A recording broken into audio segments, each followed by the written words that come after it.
Habis itu 31 Mei ketahuan. Nah ini nanti puncaknya itu. Masya Yang Allah, Dok. Sebentar, nanti Dok. 31 Mei ditahan ya. Iya.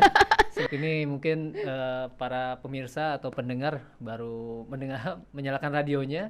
Mungkin nih siapa nih yang lagi bincang-bincang di Rasil? Iwan Awad, kita kedatangan tamu Dokter Gigi Karissa. Beliau salah satu mualaf ya yang kembali memeluk Islam. Revert kalau bahasa Inggrisnya itu ya revert, bukan convert sebetulnya ya. Karena kembali, karena memang fitrahnya kan sebetulnya dari Muslim semuanya, dan sekarang kembali memeluk Islam setahun yang lalu 15 Maret 2020 Dok ya. Masya Allah, tadi di awal Dokter Karissa menjelaskan ternyata pandemi ini memberikan Masya Allah ya hikmah buat Dokter Karissa. Malah dengan pandemi ini gitu ya, Allah tuh memberikan jalan hidayah buat Dokter Karissa. Bagaimana tadi Dokter Karissa menceritakan lihat muslimah memakai niqab atau cadar, mereka tidak bersentuhan dengan yang bukan mahram.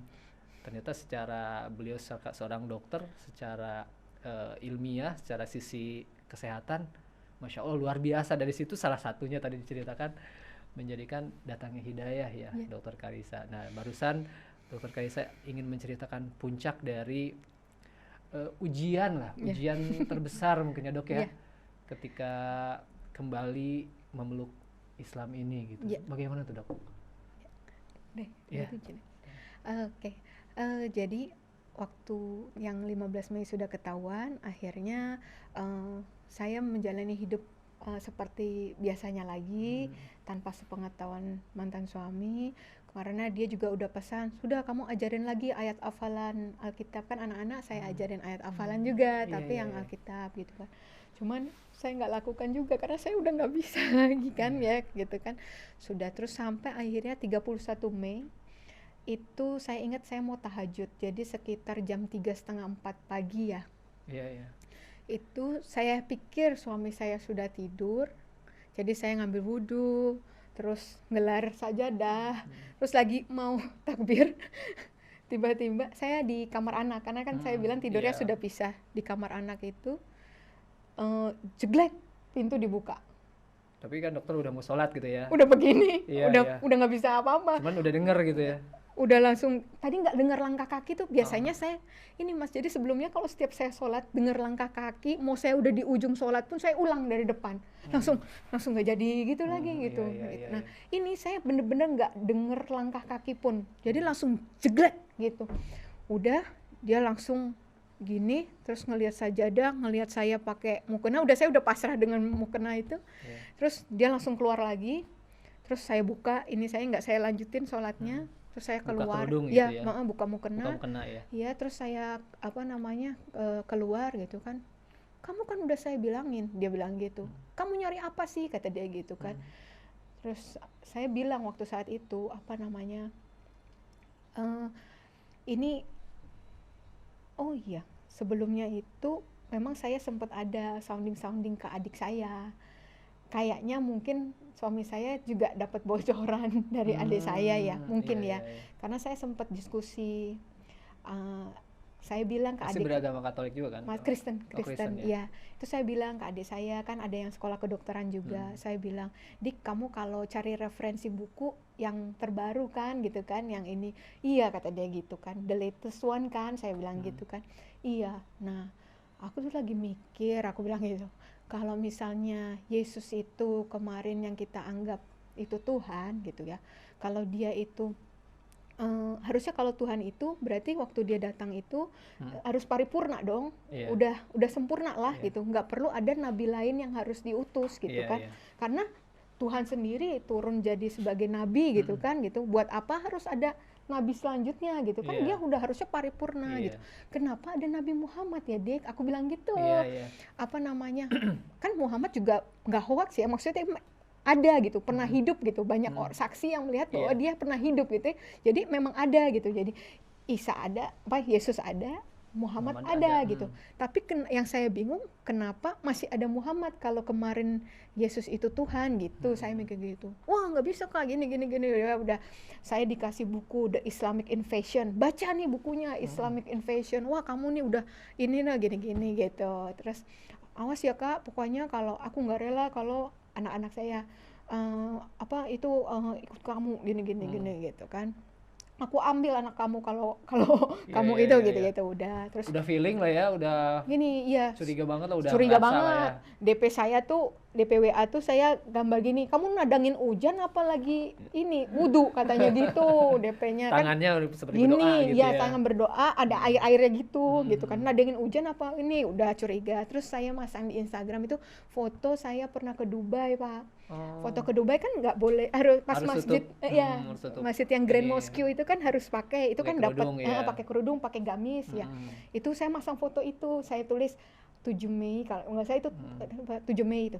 Hari ini 4 tahun lalu gitu. Saya ada tulis kayak gitu. Nah, itu pada udah mulai curiga gitu. Nah, terus habis itu udah balik ke suami bilang, "Apa yang the latest one itu?" Suami gitu. Oh, berarti dapat dari adik saya ya kan. Iya. The latest one itu katanya gitu. Dia gini-gini, terus habis itu saya baru mau jawab udah digaplok ke deket kuping sini. Digampar Kan gitu, ya, dia Masya kan lawyer juga. Jadinya dia tahu titik-titik yang nggak bisa kena visum. Nggak Kata berbekas. dia bilang, nggak berbekas, katanya kuping, kulit kepala kan rambut ya. Jadi saya dipukul arah kuping, saya jatuh langsung karena kan keseimbangan ya, pusat Iya. keseimbangan, saya jatuh. Saya bilang, sakit Dedi gitu. Terus saya keras memang supaya maksud saya ada tetangga atau pembantu saya yang dengar gitu kan. Udah, karena saya teriak-teriak, ditarik di jambak itu, ditarik masuk ke dalam kamar anak lagi. Di dalam kamar anak dijeduk-jedukin ke tembok. Anak-anak kan ada di sana. Anak-anak tidur di kamar saya. Iya. Nah, saya baru tahu setelahnya itu membantu saya bilang salah satu anak ada yang bangun dan dengar, tapi nggak berani bangun. Dia cuman bangun nangis sambil gini dia di balik selimut gitu, dia bilang kayak gitu. Dia cerita ke Mbak gitu. Terus habis itu saya di dalam dijedukin lagi ke tembok, terus dibalikin badan saya, dipukulin lagi. Terus dibilang kan kemarin cuma ngancam bunuhnya saya. Dibilang juga ini kalau kamu tetap begitu, anak kamu ya yang Gadiel, yang anak saya yang laki yang ketiga, itu saya bunuh juga, kata dia gitu. Ya aku, saya mikir kalau saya yang mati aja saya nggak apa-apa, yang penting saya sudah mati dalam keadaan muslim, saya mikir gitu. Tapi kalau anak saya gitu, saya Usia kan berapa tuh, takut Dok, ya. anaknya? 3 tahun. 3 tahun, Masya Allah. Iya, jadi waktu saat itu berarti iya 3 tahun. Nah, berarti itu saya nggak apa ya, takut lah gitu ya, gitu kan, takut banget, udah pasrah saya, kalau matilah ini aku gitu kan. Udah, terus habis itu udah sekarang juga kamu ikut aku ke rumah mamanya dia. Mama dia dua hamba Mertua Tuhan, ya mertua, hamba Tuhan. Terus habis itu ke rumah orang tua kamu, dibilang gitu. Udah, terus udah saya keluar, saya ikutin, saya udah nggak tahu harus gimana, saya cuma zikir. Ikutin aja di maunya dia gitu ya. Ya, yang saya tahu, saya baru tahu itu cuma zikir doa Nabi Yunus, doa Nabi Ibrahim. Yang saya tahu itu cuma bolak-balik kayak gitulah, ilaha illallah terus manakah ini kuntu minasya hasbunallah. Itu di mobil saya gitu terus sampai Pasrah aja gitu. pasrah aja. Itu terus abis itu sampai di rumah mertua, dia cerita, terus dia pukulin lagi paha saya gini, terus habis itu mertua saya bilang jangan dipukulin lagi gitu. Terus saya dikasih minum sih, sempat dikasih minum, cuman karena saya niat puasa udah hari itu, jadi saya cuman tempelin di bibir aja, nggak saya minum. 2 kali saya disuruh minum tapi saya tempelin aja gitu. Terus saya didoain, dibilangin juga, kenapa kalau kemarin kamu kemarin kamu berdoa ke Yesus kan dan dapat mujizat kan, terus kenapa harus pindah ke sini? Ya udah, kan orang mertua juga S2 teologi ya. Jadi itu buku teologi banyak, buku Islamologi suami juga banyak gitu, tapi saya nggak pernah sentuh karena saya saking pedenya dengan agama yang dulu, malah saya nggak pernah sentuh buku Islamologi. Mau ketemu dosen mama yang Islamologi gitu. Bang, ya maaf, ada nama orang-orang disebutin dosen-dosen gitu, ketemu aja dulu sama sana gitu kan, katanya gitu kan. Pantes mama tuh kayak pernah ngeliat kamu tuh dalam sebuah bangunan, terus kamu kayak ngintip-ngintip gitu, katanya pernah kayak dapat lihat gitu, kayak mimpi aku kayak di depan bangunan, mungkin masjid ya, kayak aku celingak-celinguk gitu. Udah, terus habis itu saya doain, katanya saya kemasukan setan mungkin gitu. Terus ya udah, saya pulang, dia nelponin orang tua saya nggak diangkat. Ya udah, akhirnya kita pulang ke rumah. Waktu pulang ke rumah sama di perjalanan juga saya zikir terus nggak berhenti, itu saya udah pasrah, nggak tahu gimana, nggak tahu harus diem apa. aja atau maki-maki atau Diem aja sambil kesel masih kesel gitu ya. Terus udah, terus habis itu sampai rumah, mungkin dia lelah ya, tidur. Anak saya udah bangun, yang laki itu udah bangun, saya mandiin gitu kan, lagi mandiin anak, tiba-tiba Mbak bilang, "Bu, di depan ada polisi 3," dibilang gitu. Hah, saya kaget. Kenapa ya Pak? Saya keluar gitu kan. Ibu, kami dengar tadi ada keributan gini-gini. Kami dari Polres Jakarta Barat gitu. Oh, Udah terus, oh iya Pak, tapi udah Pak, udah nggak apa-apa Pak. Dia tahu Pak mukulnya di tempat yang nggak bisa divisum, saya bilang gitu. Iya, iya. Di sini sama di Jambak, saya bilang gitu. Terus habis itu, udah Pak pergi aja, saya usir Pak, saya usir. Nanti kalau bangun saya tambah dipukulin lagi nanti, saya bilang gitu. Nggak bisa Bu, Ibu diapain lagi? Ibu kemana? Dibawa kemana? Apa? Iya, iya. Saya ke mertua, di sana saya dipukul lagi. Terus ada poluan kan, coba dilihat, masih ruas-ruas jarinya itu masih Oh, berbekas. masih ada Ya, bekasnya ya. terus itu di pelipis udah ada, udah mulai memarnya, udah mulai muncul ternyata. Iya. Ternyata walaupun di sini ada keluar, jadi 2 bulan itu hitamnya nggak hilang, memarnya itu nggak hilang Di ternyata. pelipis. Pelipis ini kan karena Iya, deket pelipis ini ya, kanan gini ya. ya, gitu. Terus habis itu ini, terus habis itu nggak bisa, Ibu harus ikut kita visum. Nanti saya bilang apa? Bilang ke mbaknya ngambil uang atau belanja atau apa gitu. Kalau bapak bangun gitu Iya, kan. iya. Udah, terus habis itu Itu polisi tahu, mungkin ada yang lapor mungkin tetangga. iya, iya mungkin kan itu kan subuh ya, jadi maksudnya mungkin tenang tapi ada Iya, keributan. betul. Ya udah, terus habis itu saya di sana, Pak pulang Pak gitu. Visum juga minta buru-buru gitu kan. Terus sekalian Bu BAP-nya besok aja, saya mau Iya, pulang. iya, Saya iya. masih takut gitu kan. Iya, ingat anak-anak lagi mungkin Iya, ya. takut itu. Pokoknya saya takut gitu. Terus habis itu nggak bisa Bu, harus hari ini. Udah, terus udah selesaiin semuanya. Terus sekarang mau kemana? Tapi kalau mau pulang nanti jadi kayak nanti ada jadi sanderaan atau ATM atau Iya. apa gitu kan. Nggak bisa, nanti pasti jadi ancaman lagi anak ini gini. Nggak bisa. Coba ntar ya saya tanya dulu, Mbak, Bapak udah bangun? Belum, katanya gitu. Dari jam 9 sampai asar loh, belum bangun. Biasanya dia ada suara berisik aja itu bangun. Itu udah Allah lagi itu. Iya, iya, Jadi Masya Allah. Mbak sekarang keluar sekarang juga, nggak usah bawa apa-apa sama anak-anak, saya bilang. Saya jemput di depan. Saya jemput di depan ya, ditemanin yang polisi-polisi Iya, ini. iya, iya. Langsung saya dibawa ke Sentul. Ke Umi Eren ya? Ya, Oh. sama Ke anak-anak. Malap Center Umi Eren. Ya, Oh, iya, nah iya. sama anak-anak semua. Udah pindah ke sana tanpa bawa apa-apa yang di badan. Udah, terus 2 hari kami mandi gak ganti baju karena nunggu dari temen baju-baju bekas gitu, karena kan di sana nggak ada juga. Iya. Kemudian udah itu saya sempet galau itu masih sana. Itu aku cerita Umi seminggu ini anak-anak jam 3 pagi belum tidur, susu nggak habis, makan nggak habis, nggak pup, saya bilang gitu. Stres juga Mungkin stres juga Tempat Pak, kaget. baru, Ya betul, suasana. tempat baru gitu kan. Terus habis itu, apa saya pulangin ya Umi? Aku bilang gitu. Aku zolim nggak sih sama anak-anak? Saya sempat ragu gitu kan. Umi bilang, kamu nggak boleh ingkar sama kemudahan yang sudah Allah kasih, dibilang gitu. Apa namanya, kalau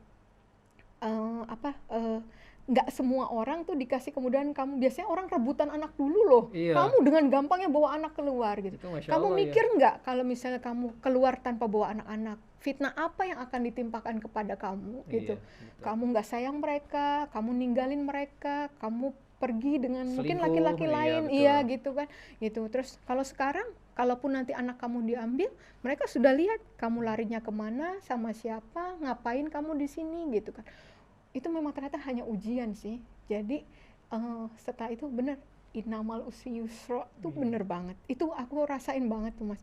Jadi tiap ada sesuatu nggak lama terus udah besoknya anak-anak enjoy gitu. Udah langsung kayak diuji doang dulu. Saya Iya, tegar nggak gitu, kuat nggak itu. Terus udah nanti ada sesuatu lagi udah gitu. Iya, itu berapa lama Dok kabur tanda kutip gitu maksudnya? Total 3 bulan. 3 bulan di sana. Iya, tapi itu sangat menegangkan kalau diceritain Mas. Karena kan saya statusnya PNS. Iya, betul. Ya, cuti saya nggak sebanyak itu. Betul. Jadi akhirnya itu dan saya jadinya sudah langsung ngurus untuk berkas perceraian, dan itu kan nggak mudah juga kalau PNS. Ada jenjang-jenjangnya, harus izin, harus BAP. Nah, proses untuk saya ke Jakarta untuk BAP itu kan orang tua lagi nyari saya, suami lagi nyari saya. Itu pada nggak tahu keluarga ya? Itu kadang jarak 1 meter Mas, di kantor tuh sebenarnya mereka ada. Tapi bisa Allah lindungin terus. Istilahnya masih diluluskan mereka terus. Tuh nyari ya? Itu nyari. Katanya itu karena setelah udah enak ya, sekarang sih soal hubungan apa semua udah baik. Mereka taruh 1 orang di tiap lantai sebenarnya. Udah dibilangin, ini fotonya, ini kalau pakai masker, ini kalau pakai kerudung, udah digituin. Tetap nggak ketemu. Itu saya di jalan, Allahumma yasir wala tu'asir gitu-gitu terus dibantu teman-teman banyak banget. Saya orang malu ya, sungkanan gitu sama orang. Jadi sebenarnya saya nggak minta tolong sama orang gitu, saya Tapi doanya teman-teman sama Allah ya. iya, iya. Tapi Allah kayak gerakin semesta orang-orang itu untuk Masya tolong Allah. saya gitu waktu saat itu Mas. Jadi udah sampai pulang lagi, sampai Umi bilang, ada harinya yang paling, Umi ini pasti udah Umi, aku kayak nyerahin diri aja Umi, ini pasti aku ketangkep, Iya, pasti iya. ketahuan. Udah, jadi aku nggak usah pergi atau gimana gitu, kayak mau lari gitu, kayak Iya. nggak mau hadapin gitu. Hmm. Tapi pas sholat malam dapat ayat dari Fusilat 30:31 itu saya ingat banget. Soalnya langsung saya sharing ke Umi. Umi, aku berani sekarang. Aku Yang dapat. artinya apa? Jadi itu Penjelasannya? isinya nanti boleh dilihat ya. Iya. Itu jadi intinya kayak Allah itu ya udah kami yang akan melindungi kamu gitu. Iya, Ketika kamu milih agama ini gitu. Ketika kamu milih Allah, ya mereka Allah yang akan malaikat Allah itu yang akan jadi pelindung saya. Udah saya pede saat itu, dan bener pas sampai balik lagi ke pondok, Umi, udah Umi, selamat Umi, nggak ada Umi gitu. Alhamdulillah, itu mereka juga doa terus kan di sana gitu. Bukannya gimana ya, karena saatnya belum tepat gitu sih, bukannya mau menghindar terus gitu sih, enggak sih, nyari udah keadaannya lebih safe, baru itu mau bertemu dengan mereka gitu. Dan memang bener, waktunya Allah, itu saya ketemu orang tua, jadinya. Kapan tuh Dok, berapa bulan dari ya masuk Islam itu? Ketemu orang dari 31 tua Mei itu, pertama ketahuan di Jambak gitu tadi. Iya, itu nggak lama dalam proses itu saya ketemu orang tua itu di bulan Juli. Bulan Juli. Juli ya. Saya ulang tahun itu. Dibantu Kohani juga tuh waktu ulang tahun. Kohani bilang, Kohani Kristianto ya kamu ucapin ke papa saya ulang tahun Juni, saya suruh kirim video gitu. Terus anak saya ulang tahun juga suruh video, nanti itu gimana pun tetap orang tua kamu. Betul, kan walaupun beda agama tetap orang tua kamu, tetap harus berbuat baik. Itu harus tetap buat baik gitu, kabarin mereka kamu baik-baik aja sama anak-anak kayak gitu. Akhirnya ya ditemukan dalam kondisi udah bisa nerima gitu. Dan ternyata yang polisi sampai di visum BAP itu ternyata ada maksud Allah juga. Saya nggak pernah ada kepikiran kan Mas ngelaporin suami untuk visum KDRT, nggak pernah ada pikiran dalam hati saya, walaupun itu bukan KDRT pertama saya. Sebelum-sebelumnya saya nggak laporkan gitu, termasuk yang tadi juga KDRT sudah pernah terus tapi apa namanya, ini pun saya nggak minta polisi untuk itu. Malah diusir kan tadi polisinya. Betul. Tapi ternyata ada maksud Allah. Jadi yang tadinya suami mungkin masih mengancam untuk seperti itu, tiba-tiba ketika proses itu berjalan laporannya dan mau ditangkap jadi tahanan kejaksaan, langsung dia menemui pengacara saya, langsung bilang akan menuruti semua persyaratan yang saya kasih. Takut juga ya? Ya akhirnya gitu ya, itu jalan Allah ya. Untuk yang tahu suami saya nggak ada takutnya orangnya. Itulah istilahnya, maksudnya itu nggak istilah gitu, dia nggak, yang buktinya kan dibilang rela masuk penjara karena bunuh kamu gitu kan gitu. Nah terus tapi tiba-tiba gitu dia bilang tolonglah, damailah, cabut laporannya kayak gitu. Terus jadinya sudah di situ dia nemuin lawyer saya, terus kita bilang bahwa ya kita mau bercerai baik-baik, hak asuh sama anak-anak sama saya, harta bersama buat anak-anak, dan dia setuju. Ya sampai hari ini sudah alhamdulillah sudah hubungan sudah damai ya, walaupun sudah nggak bersama satu rumah kayak gitu. Anak-anak sama Dokter Kalisa, anak-anak sama saya gitu, yang di luar dugaan saya, karena kan saya udah mikirnya saya udah sebatang kara aja udah. Yang tadi yang di awal itu saya udah kemungkinan terburuk saya yang pikir gitu, saya nggak tahu gimana. Tempat tinggal di mana Dok setelah dari balik ke rumah saya yang lama ternyata. Jadi sempat di Umi Iren 3 bulan, 4 bulan dipinjami rumah teman saya juga, teman kantor di daerah Bintaro. Terus abis itu baru saya ketika hubungan sama suami sudah baik-baik aja, terus yang tadi sama suami sudah kita tanda tangan di notaris, kalau harta bersama punya saya, terus kunci rumah dikasih ke saya, kunci kendaraan dikasih ke saya, baru saya kembali ke rumah sama anak-anak. Suami tinggal di? Sekarang saya kurang tahu, karena kemarin terakhir saya taunya di rumah kakaknya gitu. Nah, terus sekarang di mana saya nggak tahu sih. Tapi ya maksudnya rumah ini udah sepenuhnya atas nama Dokter Kalisa gitu, dengan anak-anak. Gitu. Masya Allah. Itu kemudahan juga ya. Itu semua kemudahan. Ya orang pasti tadi di awal pasti ya masuk Islam, setelah berkeluarga punya anak 3 berantakan gitu. Udah Mas. Terus saya yang tahu saya juga orangnya tuh yang kayak nerimo aja gitu, yang nggak ada perlawanan gitu. Makanya sampai ya gosipnya sangat banyak Mas, karena saya kan satu sangat nggak mungkin, saya juga orang yang juga melayani di gereja gitu, tiba-tiba Yang begini taat banget nggak lah dulu ya. mungkin kayak gitu. Terus abis itu kemungkinannya ada orang lain, terus abis itu apa namanya mau menikah sama orang Islam, jadi kayak begini gitu kan. Padahal ya begini aja hidupnya. Masya Terus Allah. sampai sempat mama saya bilang ke pembantu saya, bilang ke ibu kamu ya udah kaya ya.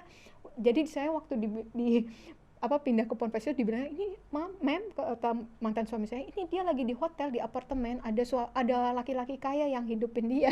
Masya Ya kayak Allah. gitu-gitulah gitu. Terus abis itu padahal sebenarnya di Fitnah-fitnahnya sana ya. iya betul kayak gitu. Ada di kantor ada yang dibilang lagi hamil jadinya begitu gitu-gitu, banyak juga gitu.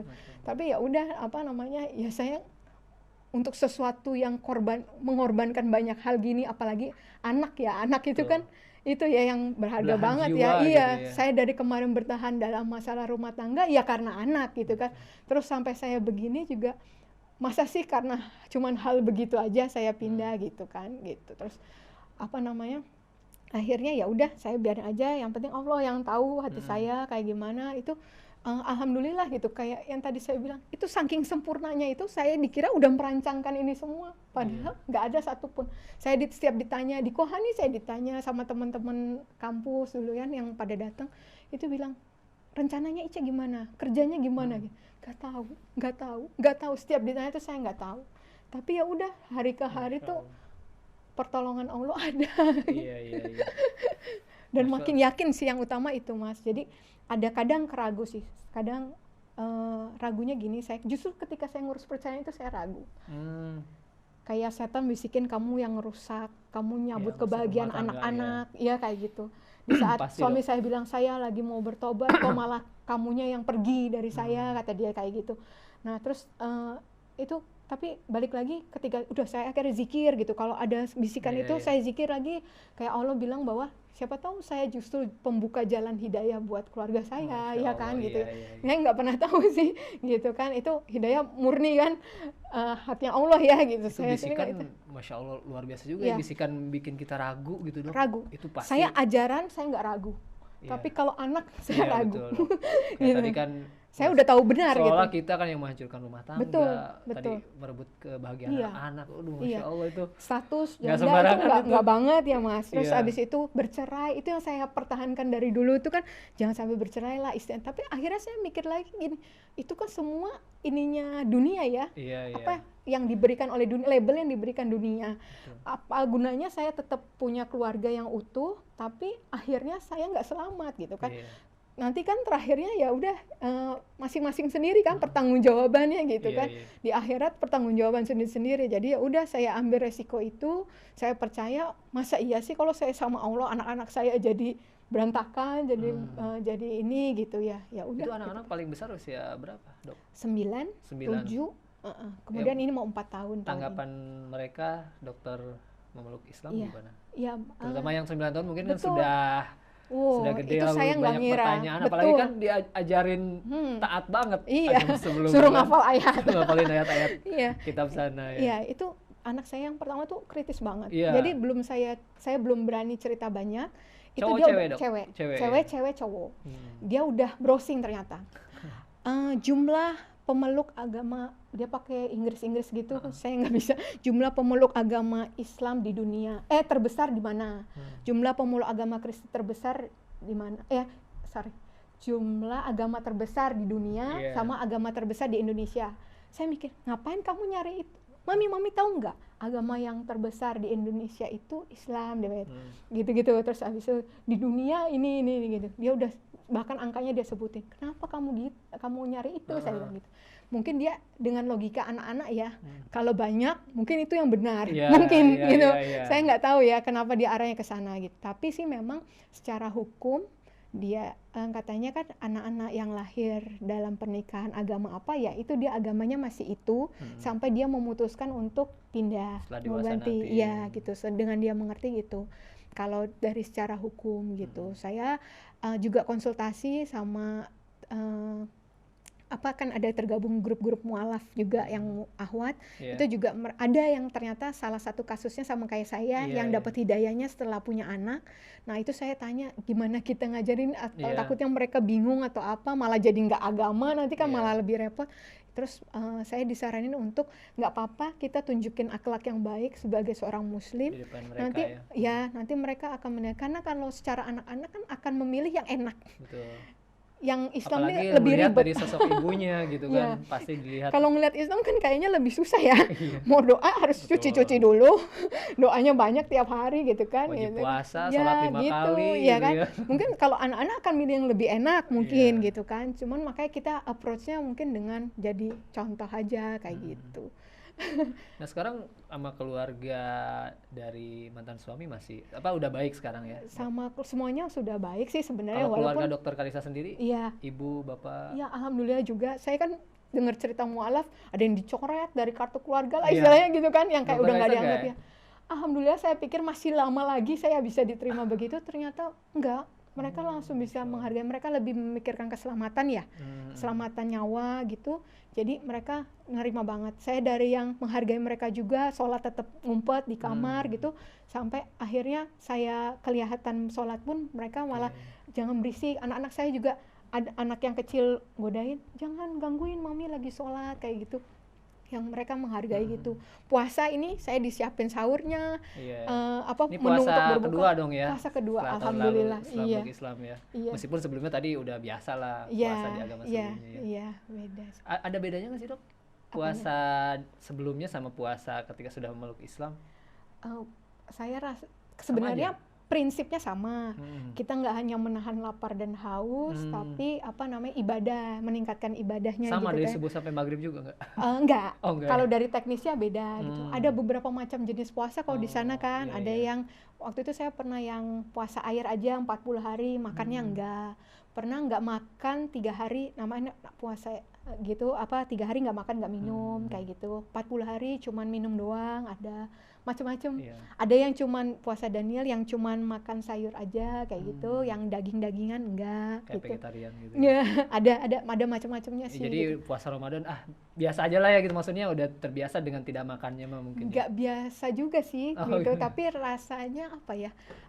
Kan saya tahu ini kan nanti pahalanya adalah dosa kita dihapuskan kayak gitu, yang berlipat-lipat ibadah di ya bulan ini yang gitu. amal ya. kebaikannya Lipat digandakan gandakan, ya betul, gitu betul, sih, betul. yang itu yang jadi Ibadah kayak sunnah bikin, jadi wajib. ya bener dinilainya, ya, jadi betul. lebih semangat gitu aja sih, karena Iya, iya, rasanya itu keberkahannya kan banyak gitu. Iya, iya. Terus harus sedekah sama orang gitu kan, itu Betul. yang beda-bedanya di situ kali ya. Iya. Sekarang masih belajar di Umi Irene atau di mana Mualaf Iya. Center atau di grup atau gimana, Iya. pengajian Iya. rutin di mana dok? Iya, alhamdulillah kalau sama Umi Iren waktu itu saya sempat tergabung. Kalau Umi Iren kan terkenalnya kristologinya. Iya betul. Ya, itu saya sempat ikut pertemuannya sekitar 16 kali pertemuan waktu itu. Iya. Itu masih online ya semuanya. Kemudian yang MCI Ahwat juga saya masih ikut. Kalau Sabtu ngaji sama Bunda Sri langsung private, itu Iya, juga iya, alhamdulillah. dibenerin bacaan-bacaannya kayak gitu sih. Ya, teman-teman di kantor sampai sekarang alhamdulillah ya, apalagi Iya. sudah akhirnya nggak sembunyi-sembunyi lagi, nggak Iya. kabur-kaburan lagi. Iya betul, itu alhamdulillah banget. Terus kan saya sejak saya balik lagi bekerja itu saya udah ganti bajunya, seragamnya yang gamis, terus jilbabnya yang tertutup dada, Iya, menutup iya. dada. Itu alhamdulillah bikin efek juga di sana. Jadi kepala sudin saya itu sering ngomong ke teman-teman muslim yang mungkin belum pakai hijab, Oh, atau yang iya. pakai hijab tapi dadanya masih terlihat, itu bilang, nih masa nggak malu sama dokter Karissa, udah langsung pakai gamis, pakai ini. Iya, Itu iya, Masya ada Allah. efek-efek itu sih yang saya sih sebenarnya nggak berniat begitu ya, cuma Iya, iya. Malu ternyata- juga sebenarnya kan sama iya, teman-teman cuman ya. Masya Allah ternyata teman-teman tuh jadi ikut ke Oh, bawah Masya gitu, Allah, ya alhamdulillah. gitu kan. Kalau aduh masa kalah puasa Senin Kamis, masa Iya. cuman dokter Karissa aja yang puasa Senin Kamis, akhirnya pada ikutan gitu. Iya, iya. Kayak Nah, gitu ibadah sunnah dok, yang rutin gitu, alhamdulillah Alhamdulillah, dijalankan. Tadi karena tahajud, Masya betul. Allah, awal-awal udah tahajud, Iya, rajin saya kan tahajud. ngerasanya ini Mas udah 36 tahun kemarin kemana aja gitu ya. Jadi kalau Oh iya, nanggung-nanggung sayang ya. iya Orang iya tua saya iya. sempat bilang, boleh kamu masuk Islam, tapi ngapain udah pakai begini-begini gitu kan. Mungkin langsung ketahuan gitu kan kalau masuk Islam gitu. Kan bisa nggak usah dulu Ya, kayak gitu kan. bertahap gitu Ya, ya. yang lain teman mama juga Yang yang Islam, jilbabnya juga nggak jilbab yang begitu, jilbabnya yang keren dong kak, gituin kan. Terus habis itu saya bilang, ma udah, saya tahu yang perintahnya seperti ini gitu. Kalau nanggung-nanggung ya sama aja pengen nggak langsung melaksanakan totalitas lah ya. perintah kan ya. Menurut saya sih begitu gitu. Iya iya Kalau iya. kalau nanggung nggak melaksanakan perintah, terus ya udah akhirnya saya jalanin. Kalau ibadah sunnahnya, kalau sunnah apa sholat sunnah sebelum wajib, kalau subuh, sesudah, sebelum zuhur, asar, maghrib, isya itu saya jalanin. Duha Iya. dijaga juga, tahajud, witir, taubat yang saya tahu baru itu. Iya iya iya, Masya Allah. Hajat kalau ada sesuatu, Iya, iya. gitu. Masya Allah, luar biasa. Kita juga jadi malu nih, yang Islam Di dari lahir Umi mungkin. Irin kan waktu itu udah kebiasaan juga kan, Iya, iya. zikir, Masya alfat surat Allah, pagi Alfa sore surat, itu betul. udah pasti gitu. Jadi Iya, iya. udah mungkin kebentuknya di situ sih. Terus dan mungkin dokter sebelumnya juga menjalankan agama sebelumnya taat banget mungkin ya, maksimal Iya, gitu. iya Ketika masuk sebisa Islam itu juga ya. Iya sih. semaksimal mungkin gitu dok ya. Iya, iya Merasa saya gitu ya. ngerasa iya. Ya seperti itu aja sih saya Iya, ngerasanya. iya. Sama adik saya sempat bilang sih, kalau ada yang gampang ngapain lu nyari yang susah gitu ya. Kayaknya untuk manusia yang lalai kayak saya bilang Iya. gitu. Kayaknya memang saya harus dibuat yang koridor gini. Saya lihat Islam tuh beda banget saya lihatnya kan. Itu nggak sekedar agama, kalau saya lihat Islam itu kayak ada ideologi juga ya. Kalau misalnya Islam tuh dari kita bangun tidur sampai kita tidur lagi, Iya. dari kita lahir sampai kita mati udah diatur semua gitu kan, nggak cuman soal urusan agama maksud saya gitu. Iya. Jadi itu saya ngeliatnya Islam tuh beda kayak ideologi malah, karena apa semua tatanan ada gitu. Semua ada aturannya ya, dari Allah hadisnya gitu. ada gitu Betul, kan. Masya Allah. Mau ngomong pemerintahan ada, mau ngomong tentang kehidupan sosial ada, ekonomi ada, Iya. harta haram saya lagi belajar harta haram itu Masya Allah. ada. Ini menarik sekali perbincangan kesempatan ini Ikhwan Ahwat dengan Dokter Karissa, Dokter Gigi Karissa Grani, mualaf yang akhirnya memeluk Islam kembali ya, revert ya, yang sebelumnya Katolik ya, Kristen. Kristen Iya. ya, Kristen. Alhamdulillah 15 Maret tahun 2020 lalu akhirnya kembali memeluk Islam.